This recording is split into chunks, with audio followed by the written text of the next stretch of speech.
Akhirnya rasa penasaran gua terjawab sudah nih. Dari kemarin kita nge-review motor listrik dan dibilang kalau jarak tempuhnya jauh-jauh, tapi baru kali ini kita diperbolehkan untuk touring. Dan di video kali ini kita akan nge-review bareng, ini dia motor listrik Karana Bangsa, karyanya Universitas Budi Luhur. Ini dia motor listrik Zevo One. Iya bener banget, ini dia motor listrik yang dibuat sama Universitas Budi Luhur yang terletak di Jakarta Selatan, tepatnya kampusnya di Ciledug. Tadi pagi kita berangkat dari Ciledug sekitar jam 6 pagi, menempuh jarak sejauh 65 km jauhnya, melewati medan yang perkotaan, pegunungan, bahkan tadi kita sempat ngelewatin jalan yang jelek juga. Dan ternyata motor ini masih kuat banget dan masih nyisa baterainya sampai di sini. Lokasinya sekarang ini terletak di daerah Gunung Bunder yang lokasinya di Kabupaten Bogor, Jawa Barat. Jadi ya memang bukan trek yang cukup jauh untuk anak-anak touring, tapi ternyata motor listrik ini kuat untuk menempuh jarak sejauh ini dengan trek yang menanjak. Nah, motor ini ternyata basicnya adalah motor yang diperuntukannya untuk kargo, makanya namanya sebenarnya Zevo One Cargo Electric Vehicle. Jadi di sini bisa kita lihat banyak banget space buat nyimpen barang, bahkan katanya bisa dipakai buat bawa galon. Mungkin ditaruh di depan kali ya, karena decknya lumayan luas. Nah, tapi kita akan ngebahas detail satu-satu, kira-kira gimana posisi ridingnya, gimana, ada apa aja di sini. Pertama dari bagian depannya dulu.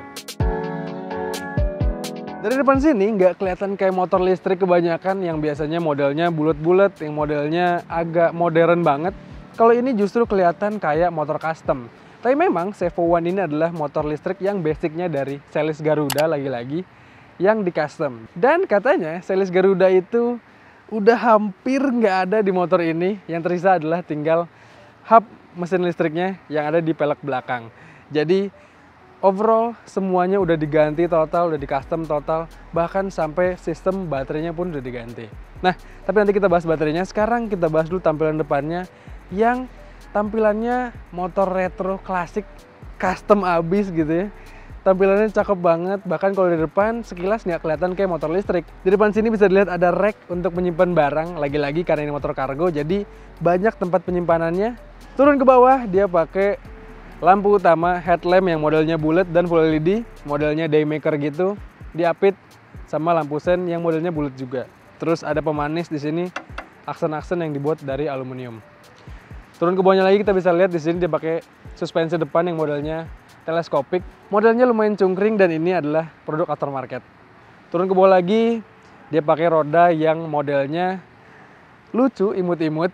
Dia pakai ring ukuran 10 inci yang dibalut sama ban yang cakep, modelnya white wall gitu, ukuran 120/70, ring 10. Nah, dari depan tampilannya kece banget ya. Tapi memang belum mencirikan banget motor listrik. Sekarang kita lihat aja sampingnya, karena itu bagian yang kelihatan banget kalau itu adalah motor listrik. Dari samping, tampilannya khas motor listrik yang nggak banyak macam-macamnya, nggak ada box CVT di sebelah kiri ala motor Matic, dan motor ini tuh mencirikan banget gayanya ala-ala Honda Zoomer. Di sini bisa lihat ada ruang kosong di pojok yang ternyata bukan hanya untuk desain, tapi juga diperuntukkan untuk nyimpen-nyimpen barang. Jadi di sini banyak lubang-lubang di daerah decknya yang bisa dipakai untuk mengaitkan ataupun memasang tiang untuk menahan barang-barang itu. Jadi memang ini lagi-lagi harus gue bilang ini adalah motor kargo. Dan kalaupun ada barang-barang di sini banyak, ternyata ada banyak footstep di motor ini. Jadi kaki kita bisa disimpan di depan ataupun di belakang ini. Nah, menariknya motor ini tuh tadi pas gue cobain touring, memang untuk postur tubuh setinggi gue 178 cm agak kurang nyaman dikendarai karena posisi kaki gue agak kagok nih. Mungkin ini adalah kritikan untuk menyempurnakan motor ini. Jadi kedepannya bisa lebih nyaman lagi. Tapi di bawah deck ini tersimpan baterai yang di custom oleh Universitas Budi Luhur. Jadi dari series Garuda, baterainya itu dicopot, nggak dipakai sama sekali dan diganti dengan baterai lithium ion berkapasitas 60 volt 80 ampere hour. Walaupun kita touring ke sini dengan jarak tempuh kurang lebih 65 km, tapi nyatanya baterainya ini bisa menempuh 90 sampai 110 km. Tapi itu lagi-lagi harus gue bilang dengan bobot pengendara yang beda-beda dan karakter berkendara yang juga beda. Nah, baterainya itu semua dibuat oleh dosen-dosen dan mahasiswa dari Universitas Budi Luhur. Baterainya itu sayang sekali nggak dijual, tapi nanti hak patennya akan dijual untuk dikembangkan oleh brand-brand motor listrik lain. Keren ya, kita dukung karena anak bangsa dan kampus-kampus di Indonesia ini. Nah, di samping sini juga kelihatan di ban belakangnya udah pasti ada motor listrik yang masih punyanya series Garuda. Motor listriknya itu berdaya 1200 watt. Dan motor listriknya itu ada 3 mode berkendara. Mode pertama yang paling pelan, kedua dan ketiga yang paling kencang. Overall nyaman banget riding dan touring pakai mesin motor listrik ini, kecuali posisi duduknya. Nah, dari samping keren ya. Sekarang kita lihat aja bagian belakangnya.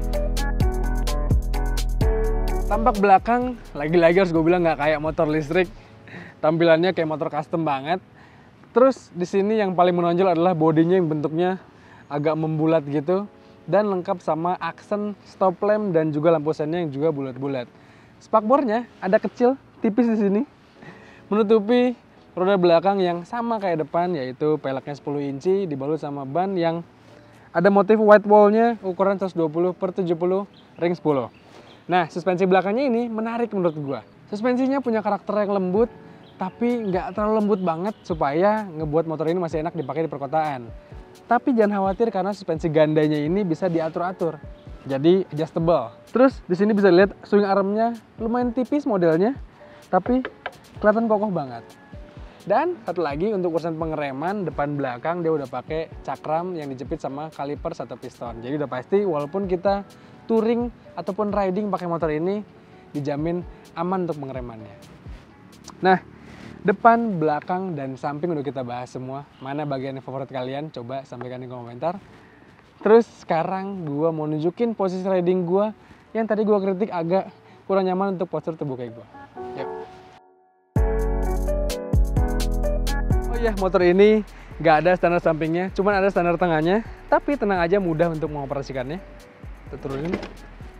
Nih, dimensinya motor ini tuh nggak terlalu tinggi, nggak terlalu rendah juga, tapi karena posisi decknya yang lumayan tinggi, jadi untuk postur tubuh gua yang tingginya 178 cm agak kurang nyaman kalau dipakai riding jarak jauh. Nih gue tunjukin ya. Nih, kaki gua kalau napak di decknya posisinya lumayan menekuk kayak orang jongkok ya. Tapi kalau diselonjorin juga nggak terlalu panjang. Jadi untuk selonjoran agak kurang nyaman juga.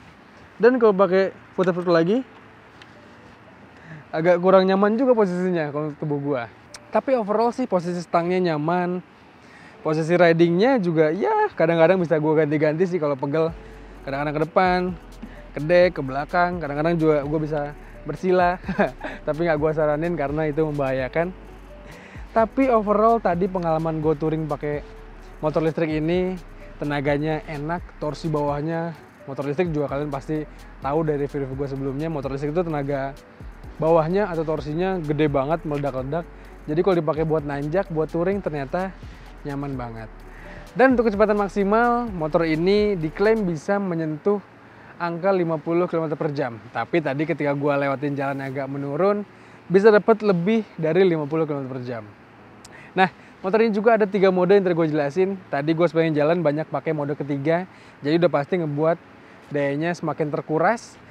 Dan makanya dengan jarak 65 km, baterainya tersisa 2 bar. Mungkin kalau gue pakai mode 1 terus dengan gaya berkendara yang lebih ekonomis, gue bisa lebih menempuh jarak yang lebih jauh.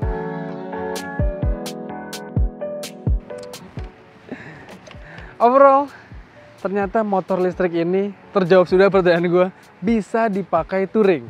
Walaupun motor listriknya cenderung mungil, cenderung imut-imut, tapi Sevo One ini memang masih ada yang perlu diimprove, yaitu posisi berkendara gue kalau untuk tubuh seperti gue. Mungkin kalau kalian yang tubuhnya lebih kecil dari gue, rasanya tetap nyaman pakai motor ini. Jadi, gimana menurut kalian? Kira-kira layak nggak sih motor listrik yang imut-imut dipakai touring, atau menurut kalian motor listrik peruntukannya untuk di jalan raya biasa aja? Coba sampaikan di komentar di bawah. Terakhir, thank you banget nih buat kalian semua yang udah nonton video ini sampai habis. Dan thank you juga buat Universitas Budi Luhur yang udah minjemin kita unit ini dan ngajakin kita touring ke tempat ini. Terus kalian jangan lupa buat like, komen, share, dan subscribe channel Pressbook Otomotif Gue habis pamit, mau gua cas dan balik ke Jakarta.